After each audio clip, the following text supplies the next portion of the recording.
I see. The logos were black and white because the movie's first scene is black and white. Let's hear it for art, in case you confused it with Prague, South Carolina.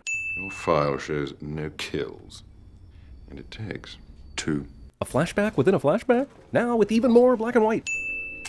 The Semi-6 higher-up doesn't know when his gun feels way lighter than usual without the magazine in it. This killing and these new Bond movies are brought to you by The Bourne Identity. Discount Blood Diamond, in case you confused it for Ball, Mississippi. Illegal Cobra Raccoon fighting. Bond, I guess early in his spy career, figures a bulldozer will be the perfect vehicle to track down a guy running around a construction area on foot. Then the movie proves Bond right by making the guy stop running and hide behind a whole bunch of tubes, which Bond couldn't have known he was hiding behind. Also, Bond is addicted to commerce. Bond willingly fights with a guy hanging hundreds of feet in the air that he just cautioned his now dead partner he needed to take alive. Bond is shatterproof. Why didn't they make a whole movie out of this dude? Is there not a market for excitement? At this point, I don't know how the Bond knows where this guy went, and I don't want him to catch him either. Massive gunfire all around, and all they do is hit the hero's knee, and Bond goes unscathed. Of course, this embassy has a bunch of shootable gas lying around for Bond to get out of this unget-outable situation. This is the worst written article on a VIO product placement I have ever seen. Be afraid, be very afraid, that Bond was able to trace the exact location of this dude from embedded data from a text message. I thought that one less bomb maker in the world would be a good thing. Where did you go from this Holster the bloody weapon, Carter. I need him alive. to this? Does Bond hate parkour that much? Don't ever break into my house again. At least until Skyfall. Also, the guy just killed a great lead at an embassy, knows M's real name, and broke into her house, and he's not Bond yet. But sure, he gets the kind of leeway a veteran gets. Just in case you confused it with Nassau, Portugal. Bond crashes this Range Rover in the parking lot, and somehow this brings all the security to the scene. Also, did he think up this plan on the spot? The guy mistook him for a valet, and Bond went along with it, apparently to wreck the dude's car. But that gave him the double bonus of being able to slip into the surveillance room. Bond gets the luckiest security footage ever, as the guy he's looking for texts the ellipsis message as he gets out of his car. Makes you wonder what Bond would have done if the guy waited until he got inside the club. Bond's seduction technique is to stare at the beautiful woman until their bikini flies off. This, however, doesn't work for me, because I don't have MI6 training. The subtitle for this scene says festive calypso music playing, and I'm wondering, is there a dark and brooding calypso tune out there? If that was for luck, you're 2 hours late.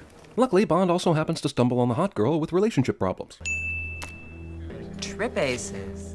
No respectable dealer would call this trip aces. That's a set. There's a difference. Get it right. Also, as you will soon see, Bond will always have some mega amazing hand to win against these fools. Anything that's movie friendly. You'll never see him make a tough call with ace high or a simple pair. This guy gets handed a note right after losing a huge poker hand. If it's anything like my game of life, I bet that note read pay hospital fees of $100. Double O blow.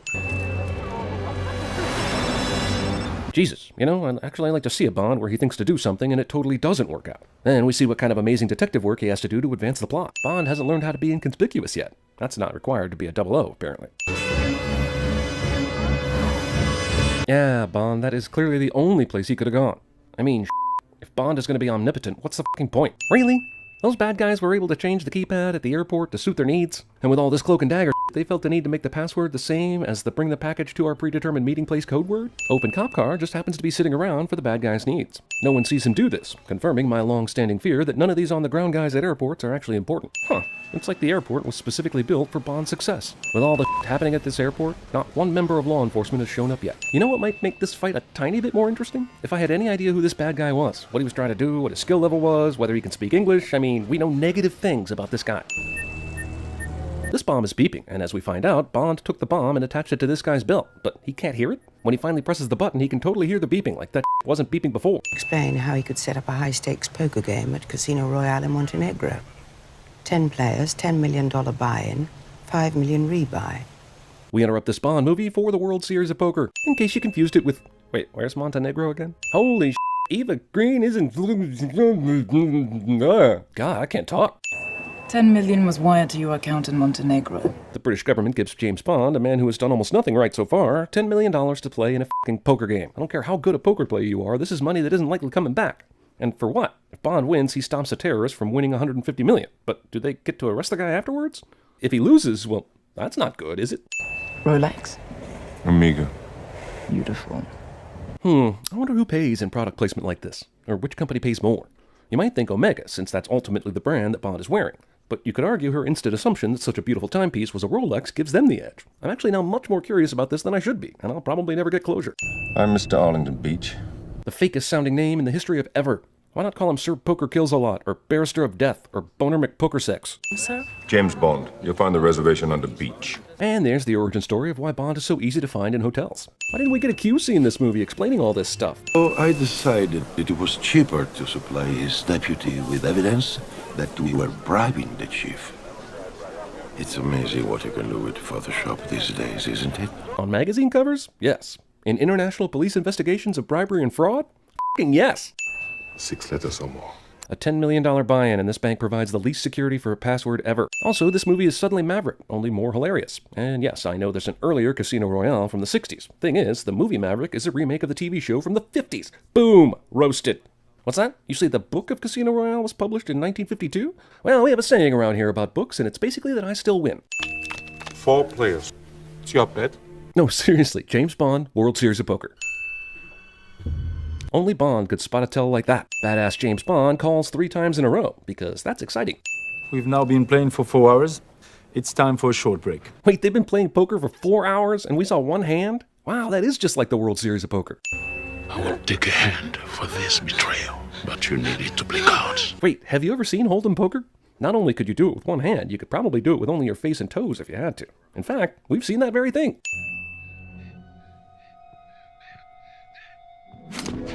What, that can't be a hearing aid? Also, Le Chiffre is definitely hearing this, right? I mean, unless the rooms are soundproof or something. This guy brought a sword to a James Bond fight, fully clothed showering. Bond continues the odd fascination with Kentucky by licking fingers good. I'll keep the chief looking over his shoulder. He'll be wondering who's going to come for him next. I mean, he didn't hear that battle in the hallway after they left. Bond looks at his cards, which in itself can be a tell, and so that the audience knows what Bond is playing with. Bond will have to go all in to call his bluff. Thank God this girl is a poker idiot, so that we, the audience, can get spoon-fed play-by-play of the action. Also, there aren't very many scenarios where Bond would fold this hand. He's got kings full of aces right now, and only 2 very unlikely hands beat him. This is not a terribly difficult decision, no matter what. If he had a straight or just a jack, this would be a tougher decision. This is an epic slow roll, but it also shows how stupid it is for a government to bankroll a poker game like this. Even with all the bullshit about tells and Bond being fooled, neither player had much of a choice with the hands they were playing, and it all came down to luck anyway. You must have thought I was bluffing, Mr. Bond. No, actually, it's pretty standard poker. People who fold Bond's hand in that situation aren't typically good at the game. Vodka martini. Shaken or stirred? Do I look like I give a damn? Who are the people that love this movie? And what do they love it for? Being half action movie, half rounders? Luckily, Bond just happens to have a portable medkit that just happens to have every drug possible that can save him from poisoning. Vesper, who clearly saw Bond was in distress, waited until the last possible moment to go outside and help him. And the final 4 come down to old Asian dude we barely know, humongous black guy we barely know, and the 2 leads, whom we barely know. 40,500,000 all in.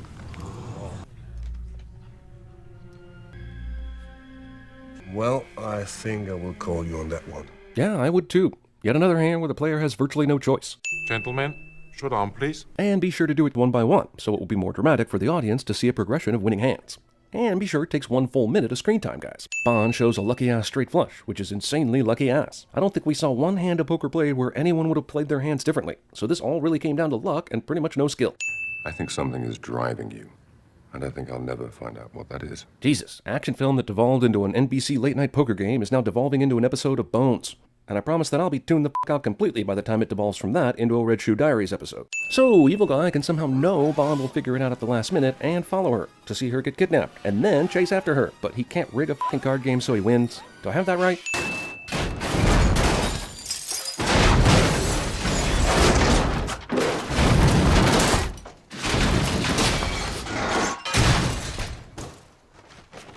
Bond survives this.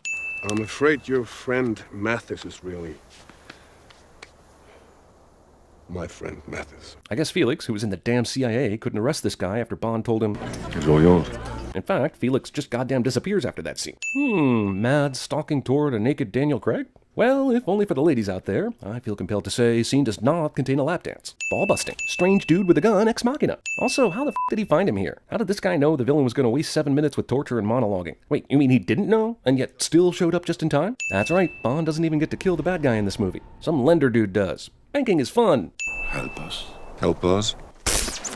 We find out later that Mathis is actually a good guy, but it's pretty amazing MI6 orders his arrest just in time at the very moment he might be trying to poison Bond. Also, as the secondary so-called villain gets dragged away, remembering the main villain has already been shot in the head, I'd like to point out we still have 30 minutes of movie left to go. I'd also like to point out I may or may not start paying less attention to the rest of this movie as we go along. If you just been born. Wouldn't you be naked? Yeah, but she'd also be a fucking baby, man. Possibly even a preemie, but at the very least a day-old measured in inches baby. And this dialogue is f***ed. This dude tracked Bond down all the way to the country to transfer his money. That is some serious service. If you would type in the account number. The account number appears to be like 3 numbers. V-E-S. Bond made the super-duper mission-important password the name of the girl I'm still not even sure if he f***ed or not. Did this movie just turn into From Here to Eternity? Meanwhile, in the movie Friends with Benefits. It was transferred to the account number your company gave us, Mr. Bond. It appears the funds are being withdrawn as we speak. Is there really no way Bond can stop this money from transferring until everything gets cleared up? Hey, put a hold on that. I think we've been hacked. The end. I need to kill a couple guys, so why not destroy Venice to do so? License to kill Venice. Good thing wood is bulletproof. Man, it must be really hard to watch the woman you love drown, even though she 100% betrayed you and is a total jerk-ass and arguably deserves to die. But whatever. Romantic James Bond for the win, am I right? Bond thinks the diaphragm is located between the boobs. Necrophilia. It's definitely going to take a whole other movie to get over this shit. And they blackmailed her, threatening to kill him unless she cooperated. We should have picked up on it. Of all the people you picked to help handle the money, this is the one that you picked, and she just happened to have a kidnapped boyfriend you didn't know about until after the fact? I mean, Jesus. How you doing? Oh, me? I'm great. My dead girlfriend wasn't actually evil after all. I got this sweet boat, and this even sweeter Sony Vaio laptop. You don't trust anyone, do you, James? No. Then you've learnt your lesson. The question is, did you learn your lesson? You let a woman who was definitely compromised handle the money. She made a deal to spare your life in exchange for the money. Somehow, the organization behind this double-cross decided it was a good idea not to kill a British secret agent when they had the chance. Besides, the deal was her boyfriend for the money, not extra person not previously involved. Movie thinks I'm still paying attention.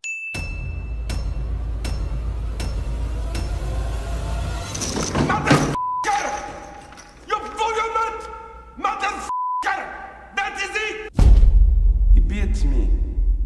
Straight up. Pay him. Pay that man his money.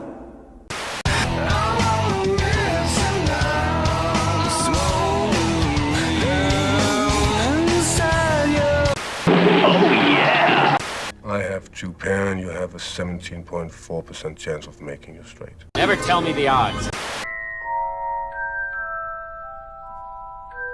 It was a ceremony, an initiation. Stop it, Harry. I know where you're going with this. It happened. Sometimes you gotta go back to actually move forward.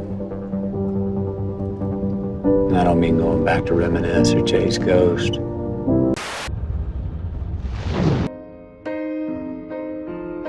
This is the end. I don't believe it. Now my pants are chafing me. Allegra, I'll be home just a little later than I said. I'm taking Dr. Fell out for a drink. I imagine what you see and learn touches everything else in your mind. Your values and decency are present, yet shocked at your associations, appalled at your dreams. No thoughts in the bone arena of your skull for things you love. You know, the Nazis had pieces of flair, but they made the Jews wear them. You could kiss me on the veranda. Lips would be fine. If you want to know something he won't tell you, cut off one of his fingers. The little one. Then tell him his thumb's next. After that, I'll tell you if he wears ladies' underwear. Hello? I don't know the future. I didn't come here to tell you how this is going to end. I came here to tell you how it's going to begin. Hello? What's your favorite scary movie? I don't know. Hello?